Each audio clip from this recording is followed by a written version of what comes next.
Hello everyone, this is Ashish and welcome back to my new video. तो आज का जो हमारा वीडियो है वो करंट इलेक्ट्रिसिटी के ऊपर है। करंट इलेक्ट्रिसिटी के ऊपर है। ये हमारा लेक्चर नंबर 1 है। हम लोग स्टार्टिंग में थोड़ा सा स्लो चलेंगे बिकॉज हमको अभी बेसिक्स के ऊपर काम करना है। बेसिक सारी इंफॉर्मेशन आपको क्लियर होनी चाहिए, उसके बाद आपको क्वेश्चन सॉल्व करने में प्रॉब्लम नहीं आएगी, इसलिए ठीक है।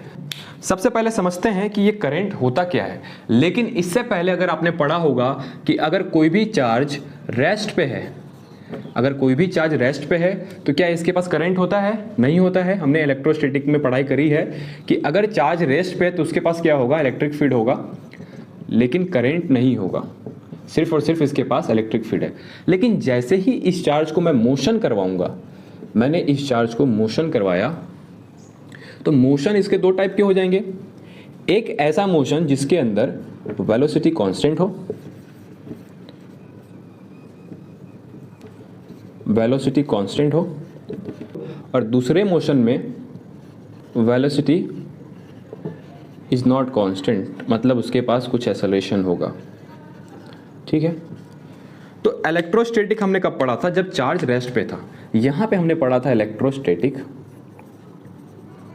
ठीक है। अब चार्ज का हमने मोशन करवा दिया भाई। यहां पे चार्ज क्या कर रहा है? मोशन कर रहा है। लेकिन मोशन दो टाइप के हैं। पहला जिसके अंदर वेलोसिटी कांस्टेंट है, दूसरा जिसके अंदर वेलोसिटी नॉट कांस्टेंट है, कुछ एक्सेलरेशन है। यहां पे कुछ एक्सेलरेशन है और यहां पे एक्सेलरेशन 0 है। तो यहां पर भी हमारे पास दो केस आते हैं। पहला, अगर वेलोसिटी कांस्टेंट है, अगर आपका वेलोसिटी कांस्टेंट है तो करंट का फ्लो होगा, करंट फ्लो करेगा जब चार्ज मोशन में होगा और उसके पास वेलोसिटी कांस्टेंट है, तो हम पढ़ेंगे करंट इलेक्ट्रिसिटी, करंट इलेक्ट्रिसिटी। और जब मोशन भी होगा और वेलोसिटी इज नॉट कांस्टेंट, हम लोग पढ़ेंगे इलेक्ट्रोमैग्नेटिज्म, इलेक्ट्रोमैग्नेटिज्म। तो फिलहाल हमारा टारगेट क्या है? हमारा टारगेट है करंट इलेक्ट्रिसिटी। इसी चैप्टर को हम लोग पढ़ने वाले हैं। हम लोग आज के इस वीडियो में लेक्चर नंबर 1 में इसको स्टार्ट करेंगे। बेसिकली ये सिर्फ इंट्रोडक्शन पार्ट है। आज के इस वीडियो में समझेंगे कि चार्ज क्या होता है। आज के इस वीडियो में हम लोग समझेंगे चार्ज फ्लो कैसे करते हैं। सारी बेसिक्स इंफॉर्मेशन आज के इस वीडियो में मैं आपसे शेयर करने वाला हूं। तो चलो बिना किसी देरी के शुरू करते हैं। सबसे पहले करंट क्या होता है? करंट क्या होता है? The rate of flow of electric charge, electric charge. इस चीज को समझो। सबसे पहले हम ये समझते हैं कि चार्ज का फ्लो क्यों होता है। सपोज मान लो ये हमारे पास एक वायर है। इस वायर का एक छोटा सा पीस मैंने बाहर निकाल लिया, इसको मैंने यहां पे बाहर निकाल लिया। इसके अंदर करंट का फ्लो हो रहा है। अब क्यों हो रहा है उसको मैं बताता हूं। ये मैंने छोटा सा पीस बाहर निकाला तो कुछ इस तरीके से बड़ा दिखाई दे रहा है। इसके अंदर करंट इसलिए फ्लो कर रहा है क्योंकि इन दोनों टर्मिनल के बीच में एक पोटेंशियल हम लोगों ने अप्लाई करी है। जैसे ही आप किसी भी दो वायर के दोनों टर्मिनल के साइड पे अगर पोटेंशियल अप्लाई करोगे तो उसके अंदर करंट का फ्लो हो जाएगा, मतलब चार्ज का फ्लो होगा। ठीक है। हमने जो सेक्शन यहां से निकाल के यहां पे रखा है, इसके अंदर हम ये देखेंगे कि इलेक्ट्रिक चार्ज का फ्लो का डायरेक्शन क्या होगा और इस करंट का डायरेक्शन क्या होगा। ठीक है। तो चलो यहां पे देखो, अगर इलेक्ट्रिक करंट का डायरेक्शन कुछ इस तरीके से, मतलब इलेक्ट्रिक करंट का डायरेक्शन इधर है। अगर आपका इलेक्ट्रिक करंट का डायरेक्शन इधर है तो इलेक्ट्रॉन्स का डायरेक्शन अपोजिट होता है। ये चीज दिमाग में डाल लो। इलेक्ट्रॉन्स का डायरेक्शन हमेशा इलेक्ट्रिक करंट के अपोजिट होगा। अगर करंट इधर आ रहा है तो इलेक्ट्रॉन्स इधर भागेंगे। या फिर आप ये भी कह सकते हो कि पॉजिटिव चार्ज के डायरेक्शन में ही इलेक्ट्रिक करंट का डायरेक्शन होता है, ऐसा कह लो। ठीक है। तो अगर हम देखेंगे इसके अंदर हमारा करंट का डायरेक्शन अगर इधर है तो इलेक्ट्रॉन्स का डायरेक्शन किधर होंगे? बता दो। अपोजिट में होते हैं। ये सारे इलेक्ट्रॉन का डायरेक्शन किधर हो जाएगा? इलेक्ट्रिक करंट के अपोजिट डायरेक्शन में होगा। ये चीज आपको पता चली। दूसरी चीज कि हमारे पास जो पॉजिटिव चार्ज थे, जो हमारे पास पॉजिटिव चार्ज थे, ये सारे पॉजिटिव चार्ज इलेक्ट्रिक करंट के डायरेक्शन में ही फ्लो करेंगे कुछ इस तरीके से। ये हमारे पास कंडक्टर है। सपोज मान लो ये कंडक्टर है, तो कंडक्टर के अंदर चार्जेस कुछ इस तरीके से फ्लो करते हैं। मतलब अगर इलेक्ट्रिक करंट का डायरेक्शन हमारा इधर है तो इलेक्ट्रॉन्स जो होंगे उनका डायरेक्शन इसके अपोजिट में होगा, और जो पॉजिटिव चार्ज होंगे उसका डायरेक्शन इसी इलेक्ट्रिक करंट के डायरेक्शन में होगा। ये चीज़ें थोड़ी सी बेसिक्स होती हैं, थोड़ी सी इंपॉर्टेंट होती हैं। कुछ डायग्राम में आपको दे देगा निकालने के लिए, डायरेक्शन मेंशन करने के लिए, तो दिक्कत हो जाएगी। तो ये कुछ बेसिक्स इंफॉर्मेशन थी कि इलेक्ट्रिक चार्ज का फ्लो का डायरेक्शन क्या होता है। इसके अंदर एक और इंपॉर्टेंट चीज़ है, यहीं पर मेंशन कर देता हूँ। इलेक्ट्रिक फील्ड का भी डायरेक्शन क्या होता है? इलेक्ट्रॉन्स के अपोजिट होता है। तो कुछ इस तरीके से इलेक्ट्रिक फील्ड का डायरेक्शन होगा। जो भी चार्जेस के अंदर इलेक्ट्रिक फील्ड होगा ड्यू टू मोशन, तो उसका इलेक्ट्रिक फील्ड का डायरेक्शन क्या होगा? इलेक्ट्रॉन्स के अपोजिट डायरेक्शन में।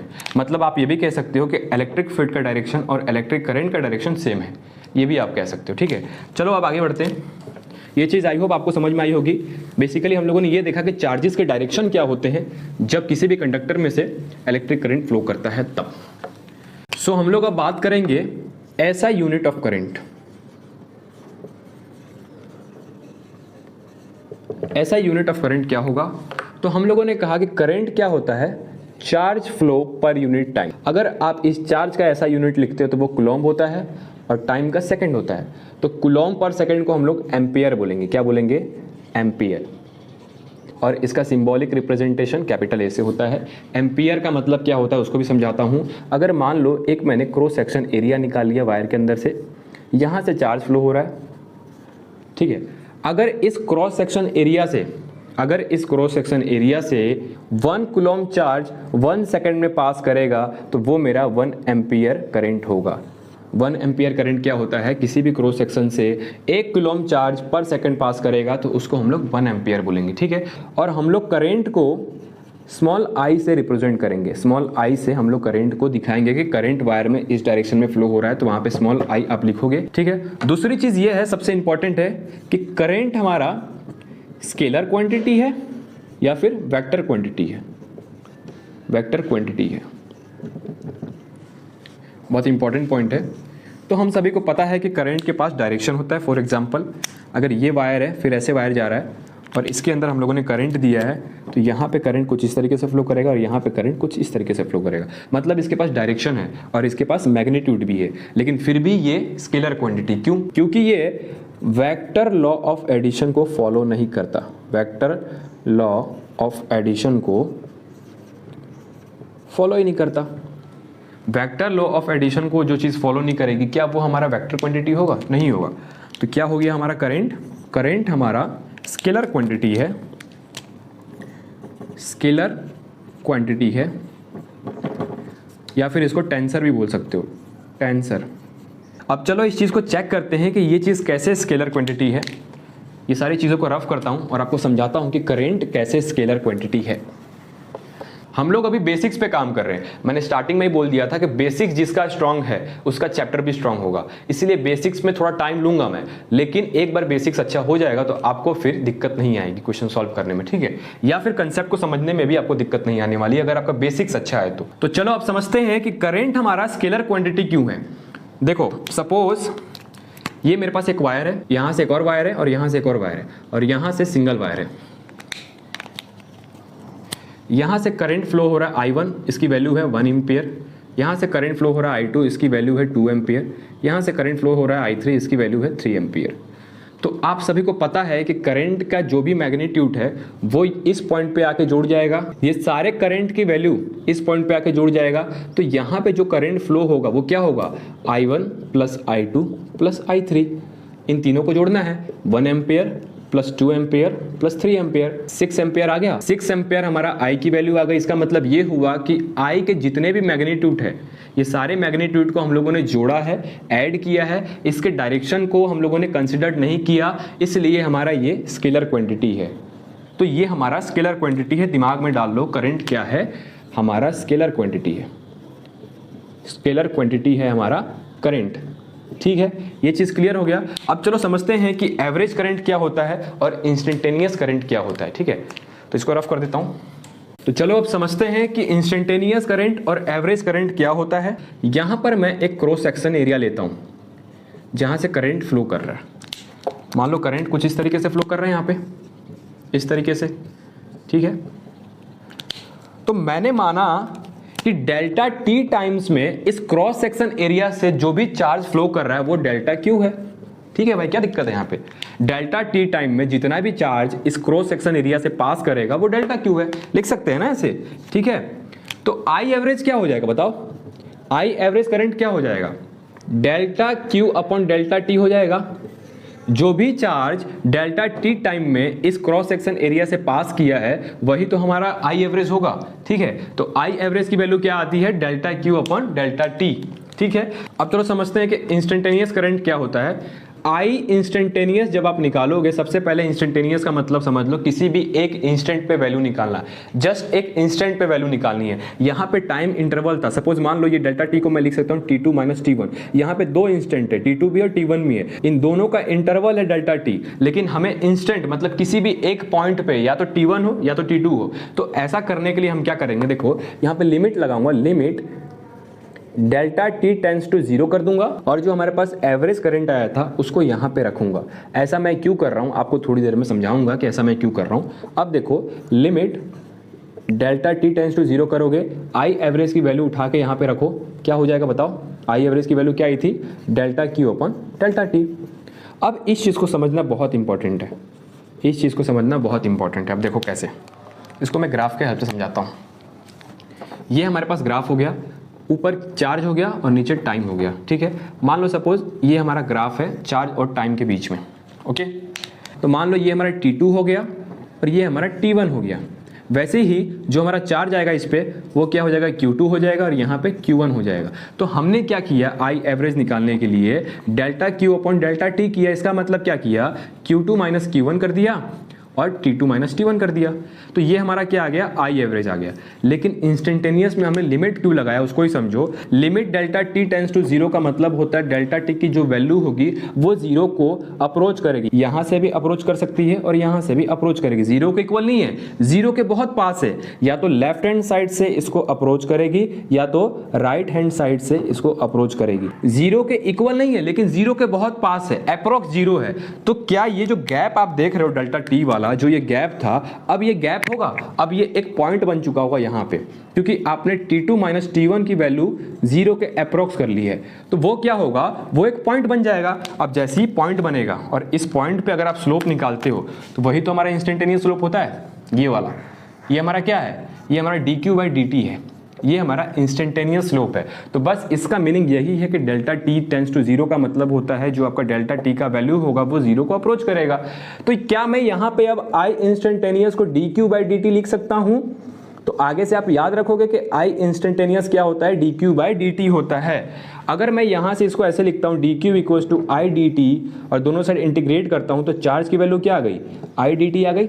हमारे पास चार्ज की वैल्यू क्या आ गई, आई डी टी। मतलब आपको किसी भी टाइम इंटरवल में अगर चार्ज की वैल्यू निकालनी है तो आप इस तरीके से निकाल सकते हो, अगर आपके पास इंस्टेंटेनियस करंट की वैल्यू गिवन है तो, ठीक है। और अब हम लोग इसके ऊपर क्वेश्चन सॉल्व करेंगे और इस कंसेप्ट को, इस चीज़ को और अच्छे से समझेंगे कि कैसे काम करता है इंस्टेंटेनियस करंट और कैसे काम करता है एवरेज करंट, ठीक है। ये हमारा क्वेश्चन है, यहाँ पर गिवन है कि आई की वैल्यू है 2t प्लस 3t का स्क्वायर।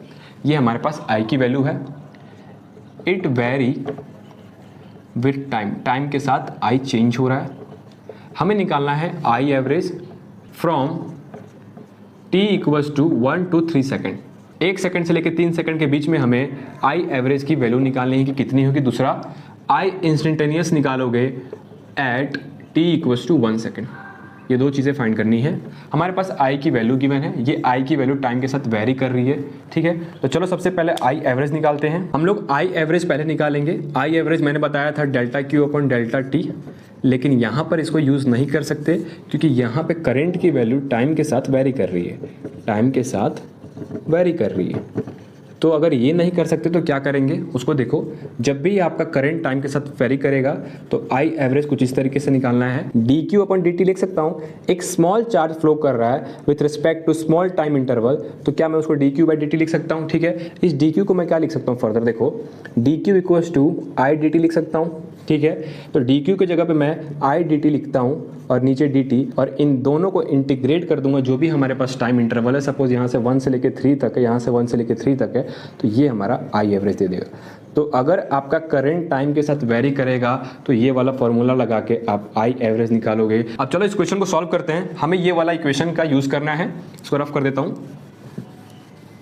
तो यहाँ से जब आप सॉल्व करोगे इंटीग्रेशन ऑफ 1 से 3, आई की वैल्यू क्या है 2t प्लस 3t स्क्वायर, यही है, into d t divide by integration of 1 से 3 d t is equals to, इन सबका इंटीग्रेशन करो। अगर आप 2t का इंटीग्रेशन करोगे तो t स्क्वायर डिवाइड बाई 2 हो जाएगा, प्लस 3t स्क्वायर का हो जाएगा 3t cube by 3 bracket close, यहाँ से लिमिट डाल दो 1 2 3 लिमिट डाल दो, उसके बाद डिवाइड बाई dt का इंटीग्रेशन हो जाएगा t, यहाँ से भी लिमिट डाल दो 1 से 3, 2 से 2 कैंसिल, 3 से 3 कैंसिल, क्या आया t square plus t cube bracket close limit 1 2 3 divide by t limit 1 2 3। अगर आप इसको फर्दर सॉल्व करते हो इसका मतलब अपर लिमिट को पहले डालो माइनस लोअर लिमिट, तो पहले हम 3 को डालेंगे, 3 का स्क्वायर प्लस 3 का cube minus of 1 plus 1 divide by 3 minus 1, ऊपर क्या आ जाएगा देखो 3 का स्क्वायर 9, 3 का cube 27 minus of 2 divide by 2, इसको यहाँ पे लाता हूँ, क्या हो जाएगा देखो 9 plus 27 36, 36 minus 2 divide by 2, 36 minus 2 34 divide by 2 which is equals to 17 ampere. तो हमारे पास आई एवरेज की वैल्यू क्या आ गई 17 एम्पियर। जब भी क्वेश्चन में ऐसा गिवन होगा कि आपका आई टाइम के साथ वेरी कर रहा है तो आई एवरेज करंट ऐसे निकालोगे। अब चलो अब बात करते हैं कि इंस्टेंटेनियस करंट क्या होता है। आई एवरेज कैसे निकालना है, जब भी आपको करंट टाइम के साथ वेरी करते हुए दिख जाए तो कैसे निकालोगे, integration of I D t divide by integration of D T. तो कुछ इस तरीके से आप आई एवरेज निकाल सकते हो इजिली, ठीक है। अब हमें आई इंस्टेंटेनियस निकालना है, तो आई इंस्टेंटेनियस का मतलब होता है हमारे पास आई गिवन है 2t प्लस 3t स्क्वायर। आई इंस्टेंटेनियस निकालना है at t equals to 1 second. Instant का मतलब होता है t इक्वल्स टू 1 सेकंड पे करंट की वैल्यू कितनी हो जाएगी, तो t के जगह पे 1 रख दो, 2 into 1 plus 3, 2 plus 3 which is equals to 5 ampere. I instantaneous कितना आ गया है 5 एम्पियर। तो कुछ इस तरीके से आप आई इंस्टेंटेनियस निकाल सकते हो। और आई एवरेज निकालने के लिए मैंने बता दिया, जब भी आपको करंट गिवन होगा और टाइम के साथ वेरी करेगा तो आई डी टी का इंटीग्रेशन कर लेना divide by integration of D T.